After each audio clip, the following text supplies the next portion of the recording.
Joanne Greenberg graciously took time out of her day writing and cookie making to talk with me about I Never Promised You a Rose Garden and about everything else under the sun. In her words, at 90 years young, the party is still on. I hope you enjoy our conversation. First of all, just with the book, how much of it is true? Is there any fictionalized aspect of it, or is it all true beyond the names, obviously? Well, the names are not, the Okay. places are not. Mm-hmm. My father was not, I think he was an accountant. He's not. Okay. All of the extraneous pieces Mm-hmm. are fake. Yeah. Um, my job there was to put 3 years, mash them together. A lot of the people are real, but they're composites, Okay. or but I don't make anything up. I didn't make anything up. Okay. So, and then just like as an example, just so what I'm going through, did you have a sister? Do you have a sister? I have a sister. And is her name Susie? No. Okay. Is she still alive? Oh yeah. Okay. Are you still connected with her? Or? As of this morning. That's, and by the She way, this called me book. this morning. She had a heart attack Okay. and she was in rehab for her. Apparently, it was it was a stunning heart attack. We Mm. don't the women in our family have to be killed. We are for we What do you live mean? we live too long. Oh, I see what you're But saying. she Okay. was just that's why I was really shocked that she had this big heart attack. Hmm. So she was from rehab and they're springing her tomorrow. So she'll be out tomorrow, out of Oh, that's rehab good and to back to hear. where she lives. Yeah. And you guys have stayed connected through the years? Oh, yeah. Okay. Yeah, because one of the things I'm curious about, and and just between you and me with this recording, I don't know how we'll end up working out because I don't know how interested everybody's going to be as much the details as I am and so forth. So I'll afterwards maybe I'll edit it a little bit or whatnot, but I just want to talk to you straight, like Sure. um, yeah, because the one thing I'm really curious about is just how did the relationship, after you left with your family? Because we kind of get what happened there, but afterwards, I'm like, wow, what happened afterwards with the family? I You have know? to tell you that a lot of good happened from that. Mm, For one thing, it meant that the family, I mean the big family, because we have a very big traditional family, hmm. they were not all that hesitant to do therapy if they needed it. The rest of the people Wow. for the rest of our lives. Nobody would think before all this started it would be somebody goes to therapy. Hmm. Wow, big deal. Now it isn't. Yeah, that's amazing. So, I mean, I know the main characters were kind of your dad, your mom, then your sister, and then the grandfather was that significant role. So Yeah. he didn't go to therapy, did he? Yes, he did. Wow, that is shocking. So, what was that like? Well, I don't know. I don't think his was a bad part because the doctor said something like he was 80 when he went, and the doctor said, well, you know, it would you'd be dead before we finished, Yeah, which I think is not the right thing to say and not the thing they would say now. It yeah. was the thing they said then. When you say not the thing they would say now, like who are you thinking of when you think of like a therapist with your grandfather? Yeah, But is there, I mean, like, because I know there's so many different types of therapists today, you know? absolutely. Yeah. So, And there'd be some help. of any kind, for any kind. I have Yeah. my own theory is that the particular brand of therapy the doctor practices is really more for the doctor than for the patient. Oh, interesting. Okay, so what do you maybe elaborate on that? It's what comforts, it's what's comfortable for him or for her. The whole thing's top to bottom, side to side, is about trust. And Frieda said, she said this more than once, I'm going to ask you to dive from the high diving board into a tiny pool with the trust that there'll be water in it. And without that trust, it doesn't matter what the hell the therapist thinks, feels, does, up, down, doesn't matter.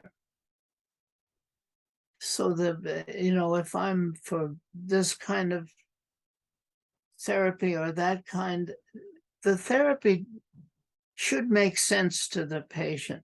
Mm-hmm. But if you look at people who are cured, who are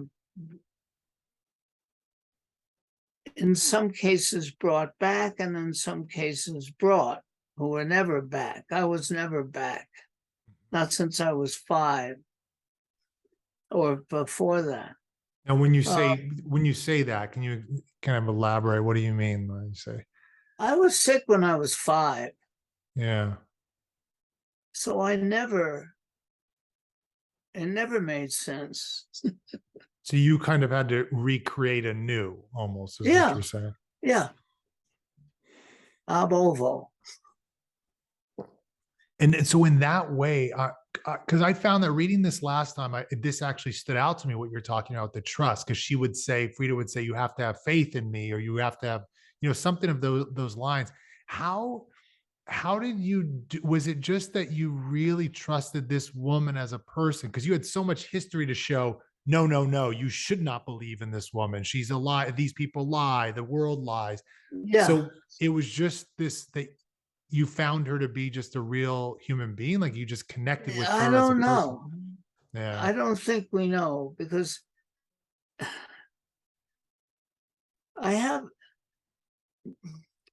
you've seen, I'll get it. I got a little aphasia too. Oh God, The Wizard of Oz, which to me is the perfect example of this questing therapy that we do. We're not in Kansas. We're gone. We're in this other place with the witch. We have to have with us our brains, our courage, our mind, our intellect, our brains. What is it? The heart. The Tin Man is the nerve. The lion is the nerve, the brains, and what is the straw? Got to be the heart, right? One of them is the heart. Is one of them the heart? The heart. Yeah. Okay. Heart, brains. Yeah. And Toto, who is probably the sixth sense. And you're on this quest, and you're fighting trees and witches and hot and cold stuff, and you get to the wizard, who is going to be a wizard. And for a while, he's a wizard. And then he's a fake. Yeah. And then he's not a wizard or a fake. He's just a human being. And he says, I don't know how it works. I got to rewatch this. It's one of my mom. It's crazy. It's one of my mom's favorite movies, and we got to watch it together. So I think it's a good analogy. I like it. Perfect example of the quest that you do, including the kind of courage and you have to put your whole all of those beings, your straw Yeah. man, your tin man, your lion, and your dog, and your everything Throw in this. everything at it. Uh-huh. I And you wonder. and I don't know how it works either. Yeah, What got me well? I haven't the faintest idea. well, I mean, it seems like in the book at least, and you talking with Frieda seems to obviously have play a part, but she seems to say it's a lot with what you're putting into it. You know, like Yeah. obviously you put a lot of work into it. Oh yeah. But you're talking about like what allows it to work for you, and then the next person it didn't work. That kind of thing is what you're saying. Like, what is Correct. it? Yeah. Yeah, it's so tough. And then one thing that kind of jumped out at me and related to this is that it struck me that at any point, if you did something serious enough, you really could have injured yourself to a point where you might have died just because somebody didn't come into the room at a particular time or something like that. You know, More or like less. so that's why it was tough Oh, for I me to read. forgot. Yeah, yeah, I go for it. forgot the luck. Yeah, you need a little bit of luck. Yeah. No, a hell of a lot of luck. Yeah. on that part, I was, just a very practical question. Do you know how much your parents were paying for you to attend this A lodge at the time? whole lot of money. Yeah, I just because I know there's a couple. I think I mentioned this to you before, but there's a couple passages where they say, "Oh, that rich bitch" or something like of Yeah. that sort. I It's just amazing because I think overall your book is the book gives insight to that everybody has something going on and everybody's working at difficulties. I mean, you were Yeah. sick. It's different than somebody who's kind of, I'm upset with my job or something like that. But I was curious because today, if you're rich, it seems like, oh, that person doesn't have problems because they have money. They give you this sense if somebody doesn't have money, oh, they've got, it's difficult. But oh, that person's got money. What and I think that came across in the book that you shouldn't have all these problems. You're a rich girl. You got a great family. Why do you have all these problems? That's what is. I'm glad I got that across because I'm reading about the Sacklers now, by the way. The Sacklers. The Sacklers. Who are the Sacklers? OxyContin. Oh, okay. Okay. You know them. Yep. Yeah. It's Well, a I know whole that. family that Yeah. that did the OxyContin. Mm-hmm. And they were rich beyond the dreams of avarice. I don't talk millions now. I talk billions now. Yeah. Yeah. Well, guess what? Some of the people I know, and I don't want to mention names, were millionaires and billionaires in that place. Yeah. This was the only place that did psychotherapy, and it no longer exists. Yeah. I was doing it just the time when medical the medical model was at its flowering, Mm-hmm. and the Freudian or psychological model was dying. I didn't know that she was in a profound fight, a life and death fight. I had no idea about that. She didn't allow that to mess around with us when we were doing this work. But when I was coming out, when I was in school and going for therapy during the day, I would hitch rides with doctors who lived in Washington. And some of them would tell me, there's a new drug, there's this drug, and there's that drug, to establish contact. That was what the drugs were supposed to do. Mm-hmm. Once you had contact, you would be amenable to do therapy. To do the therapy, yeah. All of a sudden, they discovered, well, we've got medical straitjackets. Yeah. Charlie, rev it up. And Charlie revved it up. They opened the doors and out came the thorazine and the borazine and the hypnobepsamine and all of the metamines. Yeah. To fix you. And they didn't. I don't know where it is now. There are a bunch of different therapies. And I'm still sort of at sea between a medical model and a psychological model or a therapeutic model or a talking therapy.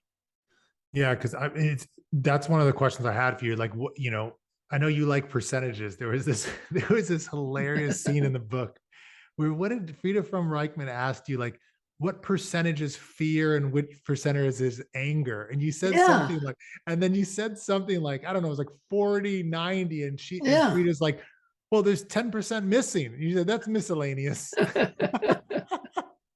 10% miscellaneous. Yeah.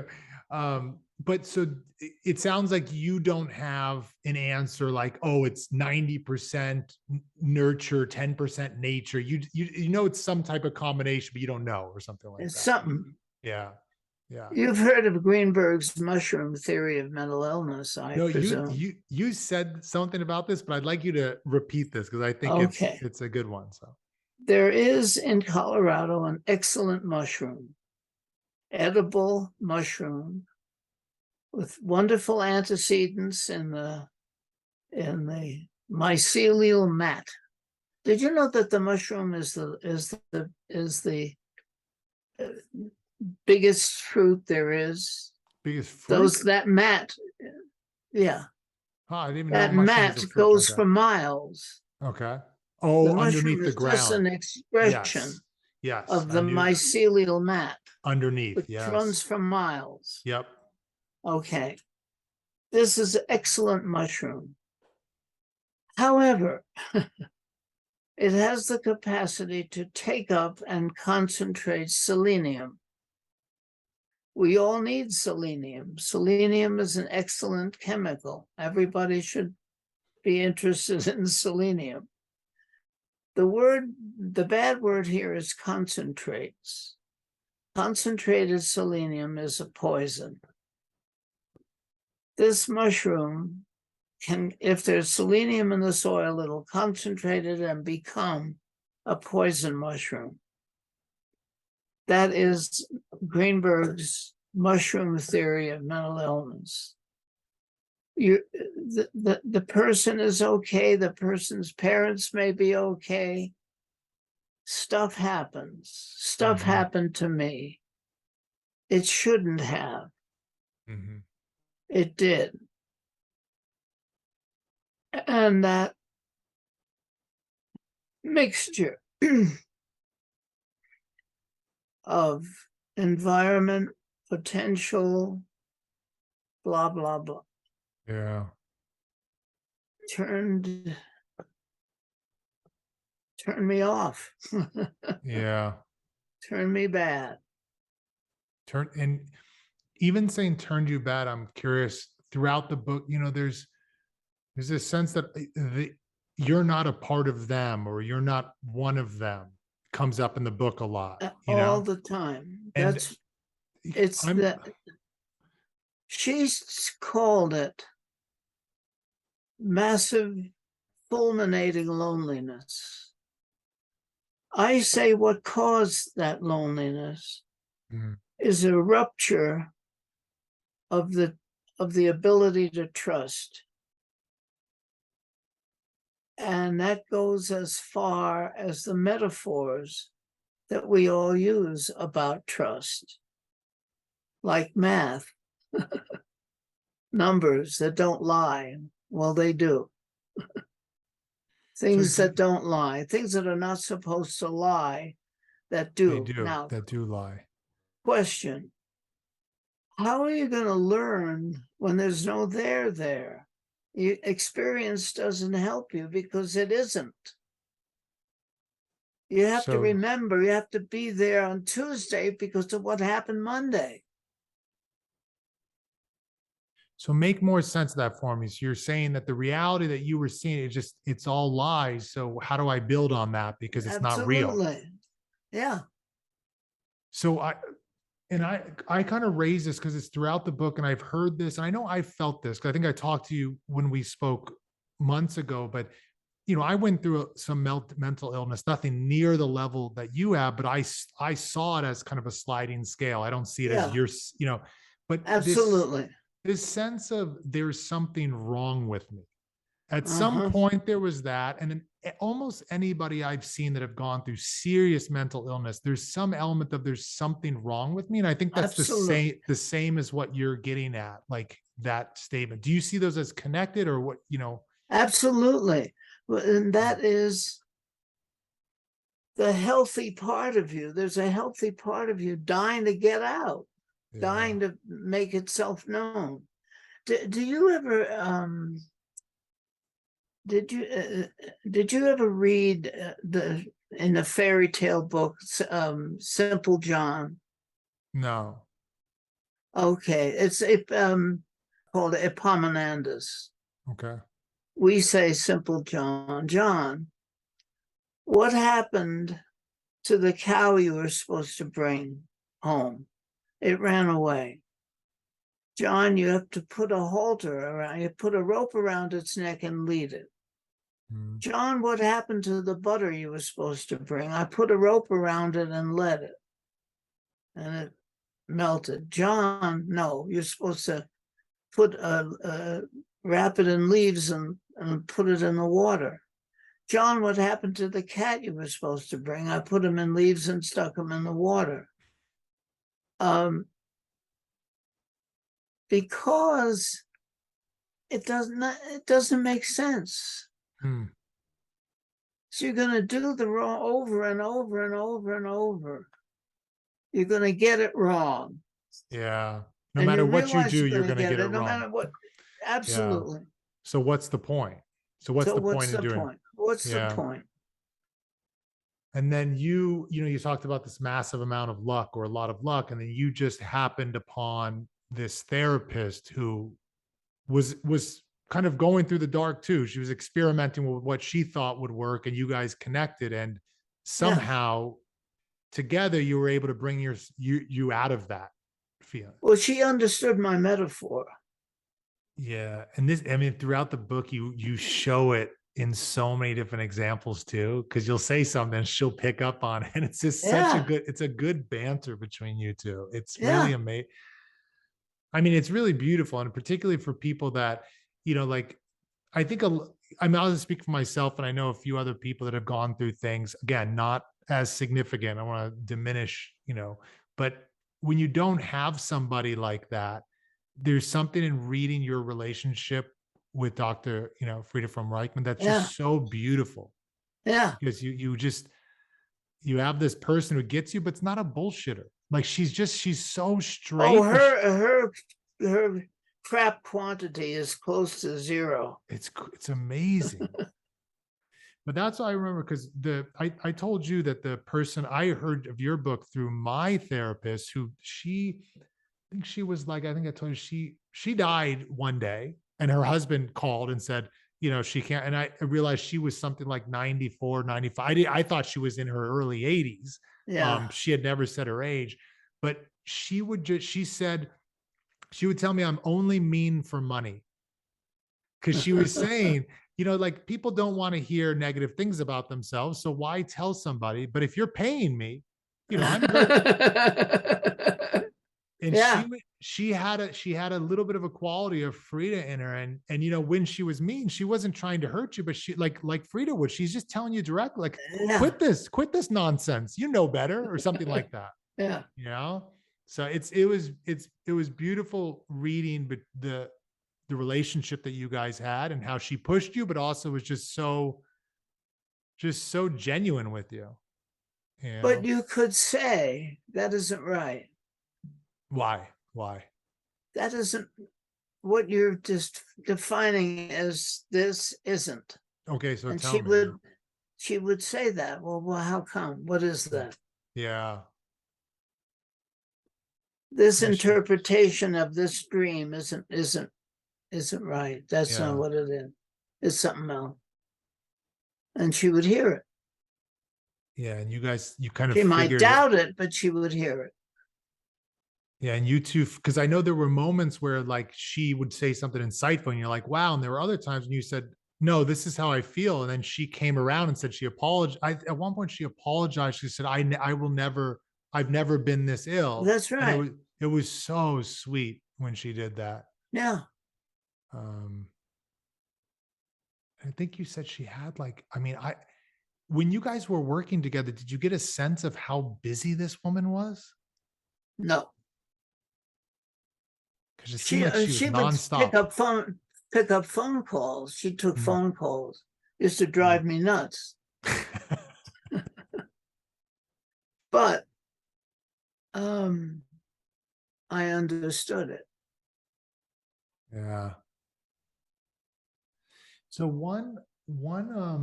I want to read one passage and get your take because it's one of the most impactful passages for me. I mean, there's so many in the book, but so is it okay if I read a passage? You tell Sure. me? Okay. So it's about McPherson. You remember? Yeah. Is that like one person or that's amalgamation of a bunch of One people? person. That Okay. happened. Okay. So let me read the passage.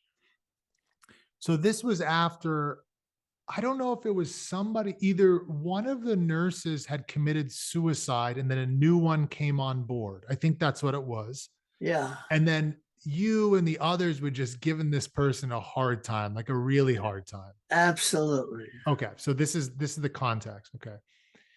After Deborah had been given her sedative, she got into her bed, waiting the familiar wait, the gods and the collect reduced to a somnolent undertone. McPherson came into the dormitory and stopped by her bed. Deb, he said gently, lay off on Mr. Ellis, will you? Why me? She said. I want all of you to let him alone. No more jokes, no more references to Hobbes. Are you going to tell everybody? The guarded vying for favor and the guarded suspicion of all the world's motives and representatives overcame prudence and forced the question. Yep, he said.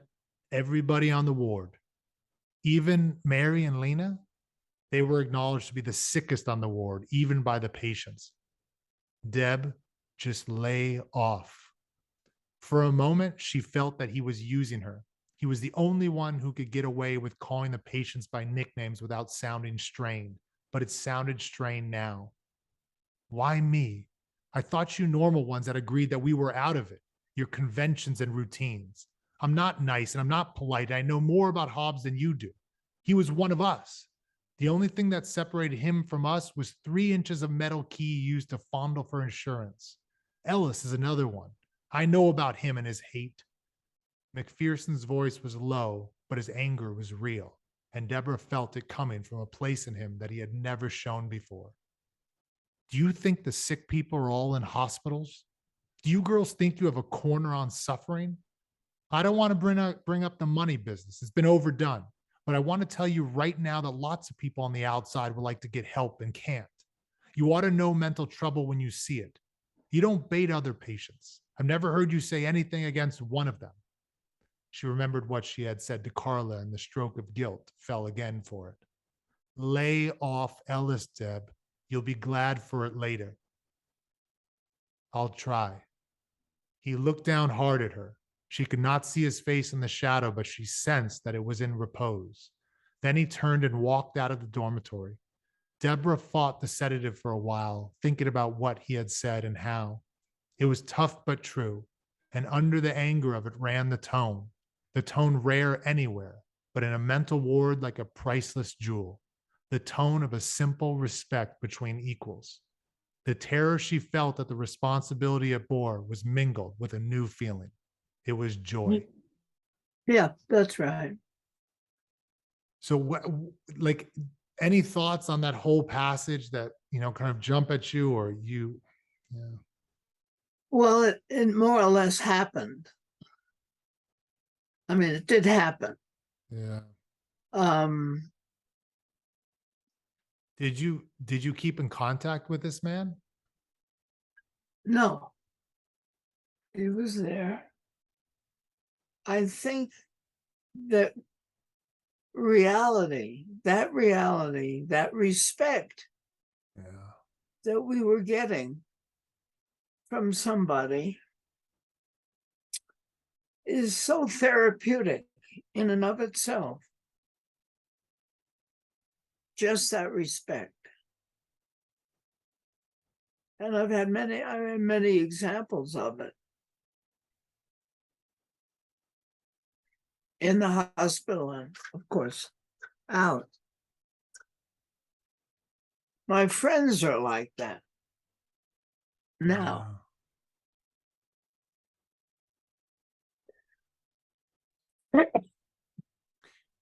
And are these friends from olden times, new friends, a mixture? What do you have going? Well, they're all dead. My lodge friends. Yeah. Yeah, So which is a damn shame. you stayed friends with some of the people that were in the book? Oh yeah, I did for a long time. Oh, wow. We had a reunion. Oh, man, that sounds so wonderful. We had a reunion. Wow. So how many were they all out? The ones that you were friends with, or some of them were in? Like what? Three of them. Wow. Carla? Huh? Carla.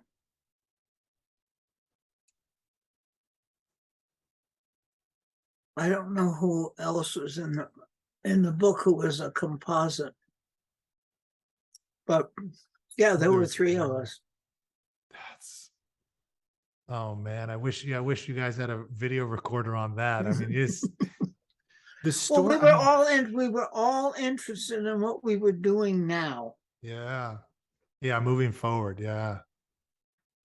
That's another, by the way, when I reached out to you and I talked with you, I was just like, this, this is such a cool. I was telling you, like, I rarely speak to people today that you've got a certain, you're obviously a very bright person, we know from the book and from in real world, but you just speak with such a no nonsense but also kind of humorous way. It's very fun interacting with you. So Oh, thank you. That's yeah. nice.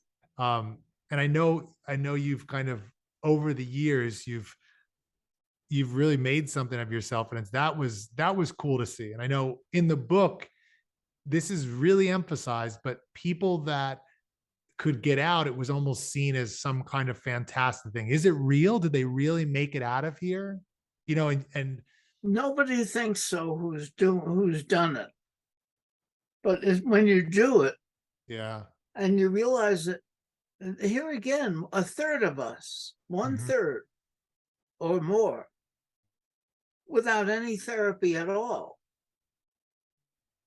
get up off the floor, spit out the carpet, and get on with it. This is what I'm talking about. You don't just say, "Oh, we left and got better." Like you have a way of saying it that's just Yeah. my actually. Another third, almost a Mhm. half, Mhm. do it with some kind of help Mhm. and are fine. What is left is a tiny minority, but those are the people we see, so we assume this is what it is.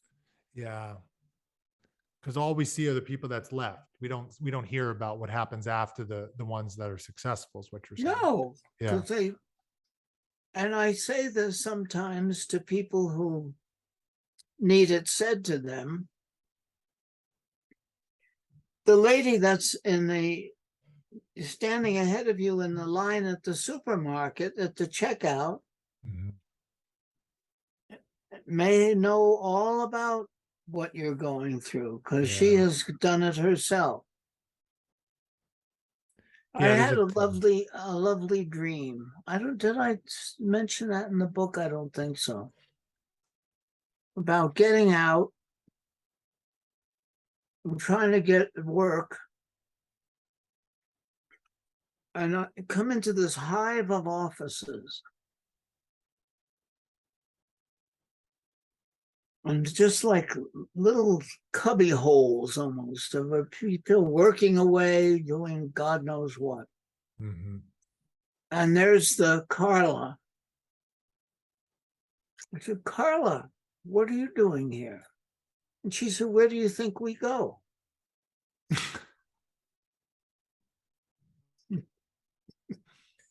But Joanne, I wonder, like, there is an element of the world, at least today, where sometimes work is presented as not enjoyable. Like, we work just to get to the weekend. So your dream almost makes me think like, why should I get better? What am I going to do? Am I just going to join the cubby holes in, like in a business office and just do, because that's boring. Why put all this work in if that's where I'm going to end up? It all depends who's there with you and what you're doing, I think. I am a used up EMT. I did fire rescue for 13 years. Yeah. And when I was doing training, we had all kinds of hospitals that we'd go on all kinds of places in the hospital to do our training. And we'd see people there who were, absolutely invested. I've been a teacher. I love teaching biblical Hebrew, as a matter of fact. Huh. It's terrific. It's great. Yeah. You had a woman who loved the work that she was doing. Like she was a real guide in that. And so I'm saying, like, I think sometimes, if a therapist is not really in it, or, maybe your parents view the world as kind of like, well, we work hard to go play hard. Like the joy that you find in writing and in your EMT work and other things, like that's the stuff of life. So if you don't have a model of that, it's tough. Well, there are gorgeous. We specialized in the highway. We had an interstate that we did. Okay. There is an aesthetic beauty in a well-run accident. Explain that. Just the physics of it, or what do you mean? When you go to an accident, Mm-hmm. it's a mess. People,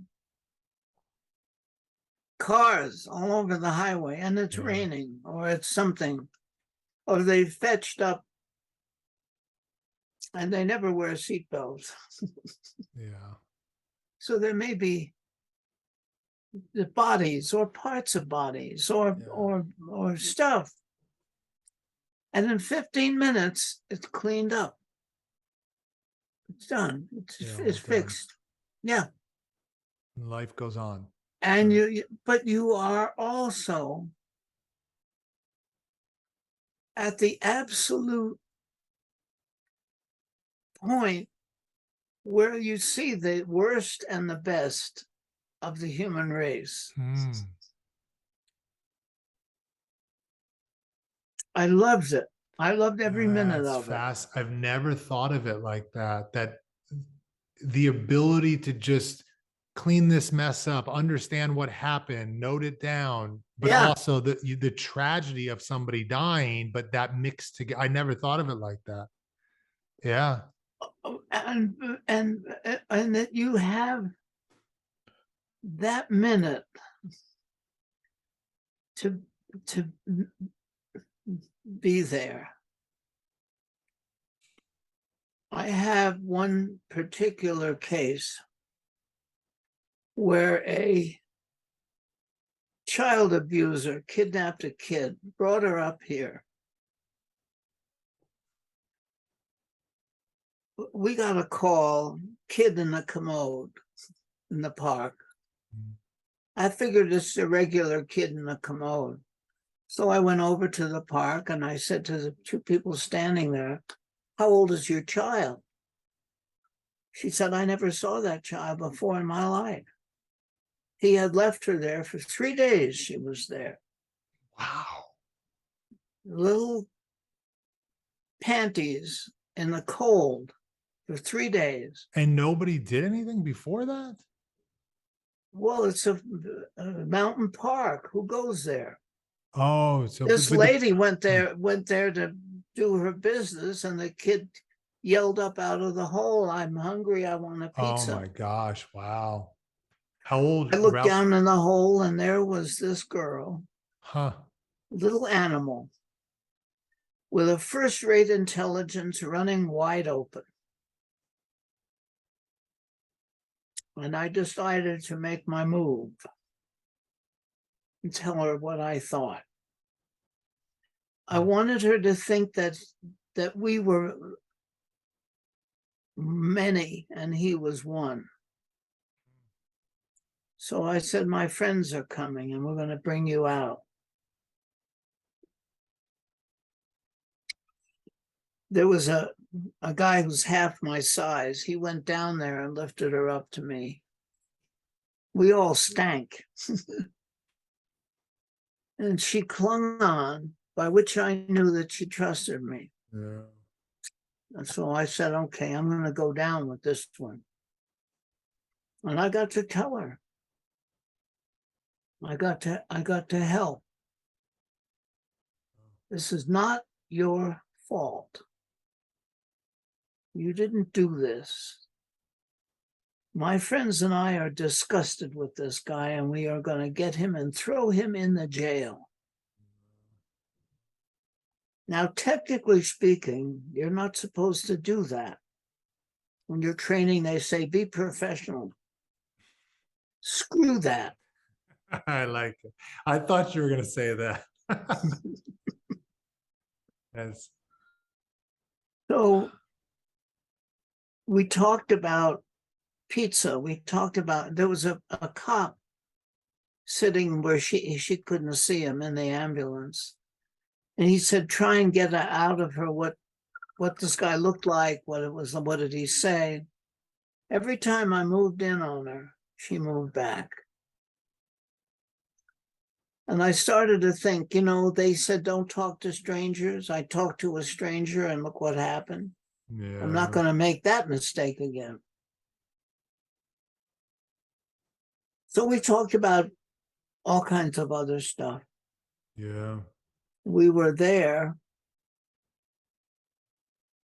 about halfway down the canyon. She said, that was not a very nice man. That was all I got out of her. But I got to say my piece. And she got to listen to me say my piece. Yeah. I met her later. She said it was good. She said it was right. She came out of that as a beautiful person. Somebody, she was, famous in that they were trying to find her for 3 days. They finally did. And somebody looked her up when her high school class was graduating. And there she was, a beautiful young woman. They said, do you remember those days? She said, yes, I do. I remember them. But I'm so busy. I don't care about them that much anymore. Yeah. I got my high school, I got my friends in school, and I'm going to go to college and do this and that. Lori Poland, and she's doing work with abused and neglected kids. That's why I mention her real name. I mention her name. Can you say that again? Huh? Can you say her Lori name again? Poland as the country. Okay. Lori. Lori Poland. I mean, first, thank you for that story, because I think that, as you talked about with Frieda, like, just that respect, or McPherson, just that relationship that's just like a human to human relation versus like, oh, this is what you're supposed to say when you come across a person, like so Yeah. formalized, you know? Um, and then it does make me think of the book overall, and what I think of you now when I meet you as, you know, an adult, not Deborah from the book, is that Yeah. people tell me this book, like a lot of times I'll recommend this book and they say, oh, that's a dark book. And it's always dark. And I say, you know, it's interesting because, yeah, there's a lot of darkness, but what I take from the book is the light. And I don't know. And I think about your story and so forth, is that the dark to me is a background to the forefront, which is the light, which is the joy in living, what you go on and do. I don't get it as a dark book at all. Maybe if you read the first couple of chapters, it's dark. But that's what I'm saying, is that, you know, when speaking with you and reading the book, it's always, to me, it's like one of the most uplifting books I've ever read, because I think of, yes, it's the dark things happen, but it's like I Never Promised You a Rose Garden is a perfect title, is that, yeah, bad things might happen, but life is beautiful. There's going to be Yeah. some bad things that happen, but you have friendships, you have people that care about you, you talk, you have work that matters. So um I don't look at it like that, but it's interesting that some people will tell me, oh, it's too dark. And I'm like, I don't know. I picked up the opposite. It's almost too light. It's too bright for some people. Maybe it's really, you know, um, Yeah. Well, there are 20 others, by the way, 20 others. What? books. I know. I've read a couple, and Oh, have you? they're, Are they? Do you yeah, like them? I hope yeah, you I like. do. I do like, I think I told you last time, I like them, but my field is children and psychology. So this Yeah. book, I Never Promised You, and it was at an important time in my life. It particularly resonated with me. I mean, Oh, I'm it's, glad. Yeah. yeah, I mean, it really affected. But I you know, raised the work part and the joy and the brightness, because it's obviously, it's not just looking back on what happened at Chestnut Lodge, but like what you've done in your life. My wife actually asked, she was wondering, did you like, how did you keep it going through the years? Like, and did you have therapy after? I think you said you did not, but how did you maintain? Because, you know, there's ups and downs obviously in the book, Yeah. but there's ups and downs in life. So how did you maintain over the years? That word is a very interesting word, maintain. Yeah, it's probably not the best word, I would say. No, it's the best word. Oh, it It's a is the best. very, Huh. oh yeah, oh yeah. Because it signifies what the original thing was. I got out, I went to cram school to get a GED. I got my GED. I started school, college. I was a year. Okay. I went to Strayer Business College and I took the typing course. And then I signed up for shorthand and business machines. And they said they didn't want to waste the money on me because I was a moron. What gave Now, them that? What gave them that thought? well, apparently you take a pretest to see if you're slow at writing. And they used those words in those days. Yeah. That wasn't the only time I got called a moron. I was called a moron in college also. Huh. So I took 2 classes in college and I passed them. And then I was a freshman and a sophomore. I felt so old when I got out of Huh. the lodge. I felt so old. I had to do it in 3 years. So I did. I studied and studied and studied. When I was a sophomore, I didn't recognize this person, who she was. And I had a big return. And I went back for about 3 weeks to the lodge. And I thought, this is it. This is what is going to happen. Mhm. I'm going to go out. I'm going to get batted around. How do these people do it? How do they do it? They're titanic, these people. They go all around and they do this stuff. I don't know how they do it. It just gets me tired thinking about it.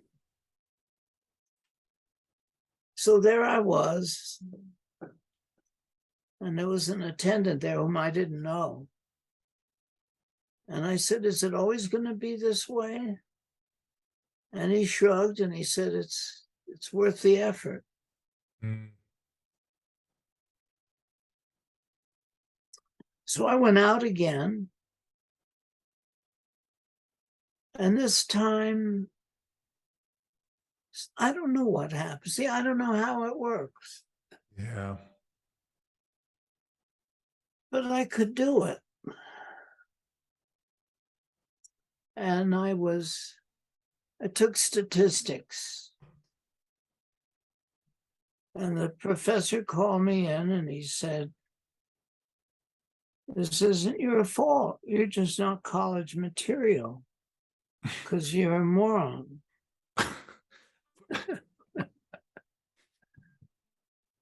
And that was the year I won the literature prize and the humanities award. And I thought, well, I better stay away from numbers. I learned a lot in that class, by the way. The statistics class. Oh yeah, but the math was what killed me.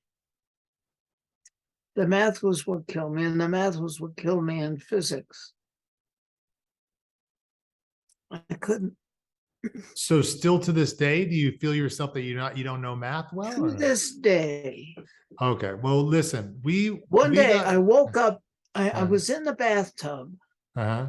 And I figured what Mrs. Fredericks had been trying to teach me in the 6th grade. I dried off and I invented the abacus. And I used the abacus for years shopping. I made myself an abacus. Okay. It's a lovely little wooden thing. How old were you? How old did you do this at? How old was I? Yeah. 45. Because Joanne, what I was going to say is we need to talk because I don't know how much you know. Do you know a lot about Montessori? Because, we talked about that I'm in Montessori education. Your cubes. Yes, exactly. So there's no doubt in my mind. Absolute rock ridge genius. Yeah, it bothers me so much. If some professor's going to say you're a moron, or they tell some 10-year-old you'll never be good at math because they're teaching it like idiots. That's more, if somebody calls somebody a moron, it says more about the person trying to teach the person, I know. It's such a shame, but I like what you did. You said, you know what? That abacus, it actually works. It works. I mean, eventually you want to get away from the abacus, but you got to start with the abacus. You got to start with. Well, I never stopped. I do all my adding and subtracting with that. I have a little.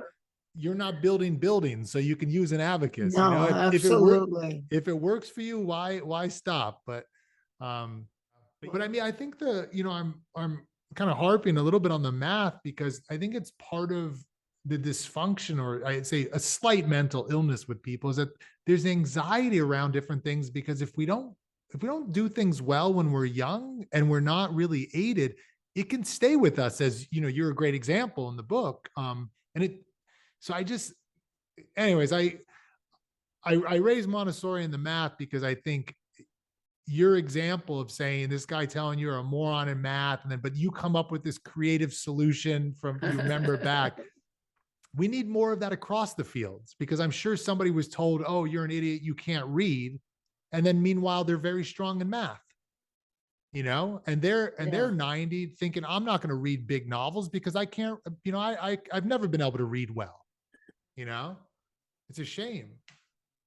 Shortly after this, Joanne shares that her husband, Albert, whom she was together with for 60 plus years, recently died after a long illness. And eventually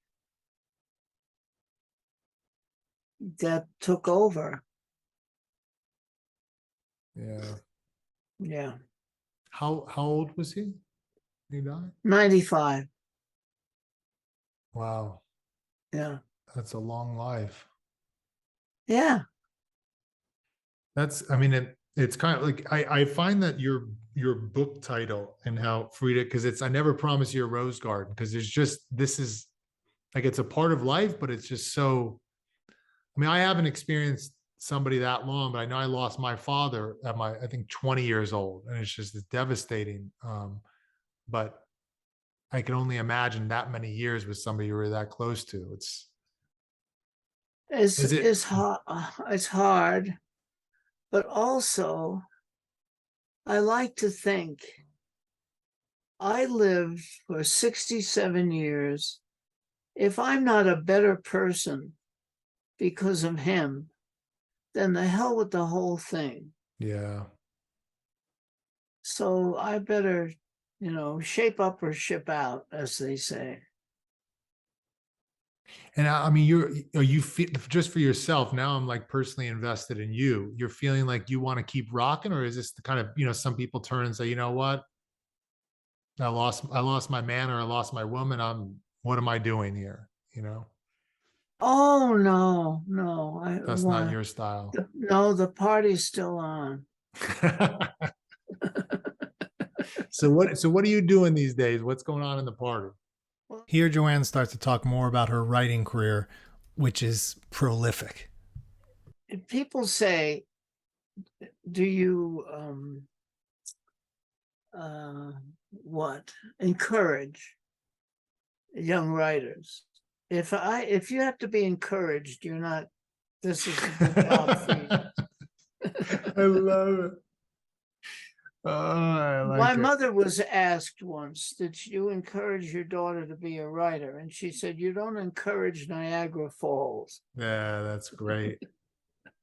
Yeah, I heard something very similar. Some guy, this business guy, he said, all these people go into these motivational speakers, they go for a week. He said, I don't need motivation to do this. I want it. I get up and I want to do it. Motivation. I loved it.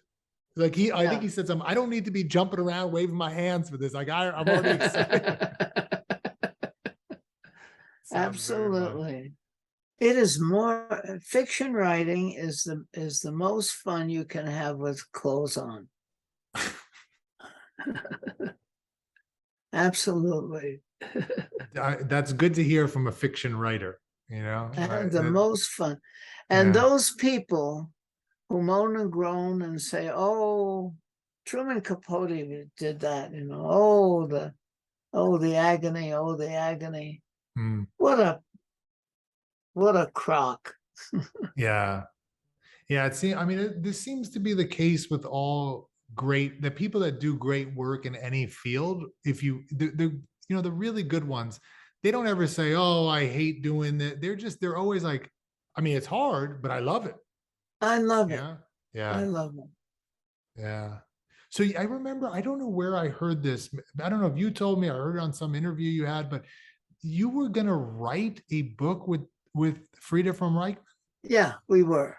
So did you guys talk about this after you left? How did that go? After I left, she went to, where in the hell was it? In California.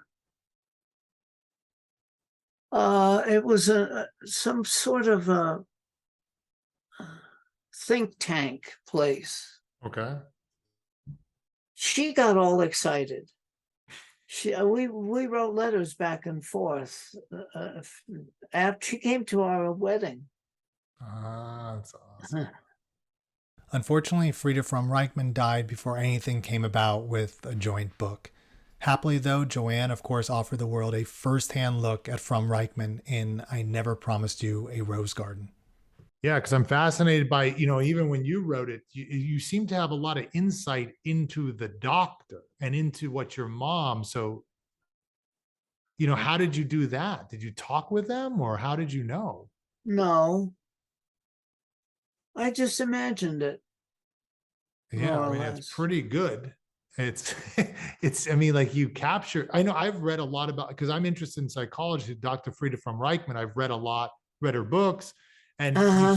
you really Well, capture. I remembered things she said, and I remembered things my mother said, but also by that time I was a mother myself. Yeah. You had some empathy. So that Yeah. was what that was. Hmm. At this point, Joanne and I started talking about religion, and in particular, we got into her take on Judaism. So, do you think that there is a heaven, or there's no heaven in Judaism, in your view? I know there's a hell because we make it. Yeah, the And I living think we hell. make a living hell, and there's a living heaven. I know because I'm in it some of the time. When I sing, I'm there. I have a condition called cardiac shift. Hmm. And when I'm singing, or when I'm in certain conditions, or when I used to sit up with Albert, my heart would move over. And all of a sudden, there's a lot more air in your lungs. Hmm. And you open up. When I see them, every time I see the mountains, I have cardiac shift. Wow. My heart moves over and my lungs expand and my hands come up and I go like that. I was wondering if this is going to be serious, or this is going to be a little Joanne joke. cardiac no, it's not a joke, it's true. It's It happens every serious. time. Cardiac shift. My heart moves over a little bit, allows Joanne, more air to come in my lungs. and what does that feel like? It's lovely. It's interesting because my son, Ragnar is his name, whenever music comes on, and we didn't teach him this, but his some song, not all songs, but some, his No, his his hand slowly see, comes up, and see, he's yeah. and he's just waving it around. It's just so Cardiac beautiful. cardiac shift. Oh That's man, it what was, that's what happens. Joanne, it's always a pleasure talking with you, and it's I'm always waiting. Is this going to be a punchline, or is this going to be like a serious story? I like it. I don't know. It's fun. That's Well, I what think it is. we've been on for quite some time. I feel like I could go on forever. Yeah, We'll have to see. you've taken away. I was going to bake cookies and now I'm not. Oh no. Oh yes. I took away the cooking time. Well, I apologize for that, but I'm happy. I'm There's happy I took another away your day. cookie time. Yeah. There's another What kind of cookies do you make? wheels. Wheels. It's an What twheels, Tuilles. It's ah, French for tiles. It's an huh? excuse to eat almonds. Ah, wheels. Yeah.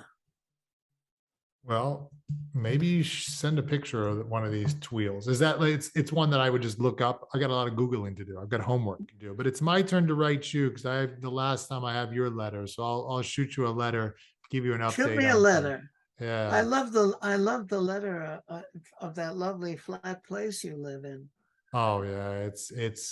We love, it's a lot of work. We learned that, having a house, owning a house, Yeah. oh, and then Oh yeah. owning an acre, it's just, you got to take care of it. So but man, it's wonderful. Yeah, it's lovely. Yeah. We own 27. So see, you know much more than I do then. Believe me, I know about work and tree cutting and Yeah. fire mitigation and all that crap. Yeah. Yeah, we don't learn about it when we're younger these days, I got to tell you, unless you're living outside of cities and so forth. But man, I didn't know anything. I had to learn, you learn everything, every single little thing. I gotta learn it. So um, but anyways, but it's a pleasure talking to you again. I'm sorry that you weren't able to make your twills and eat. Is that how I pronounce twills? Uh, but maybe you'll do a double batch for yourself the next day, It'll to make up. happen. Okay, cool. So I'll write you a letter because I enjoy it too. I love the physical letters that come in, and I like I writing love it. you So too. but it's been a pleasure. Thank you for all the work you do, and I enjoy talking to you. So I appreciate your Same time here. immensely. So, Time. okay. Thank you. Take care, Joanne. You too. Bye.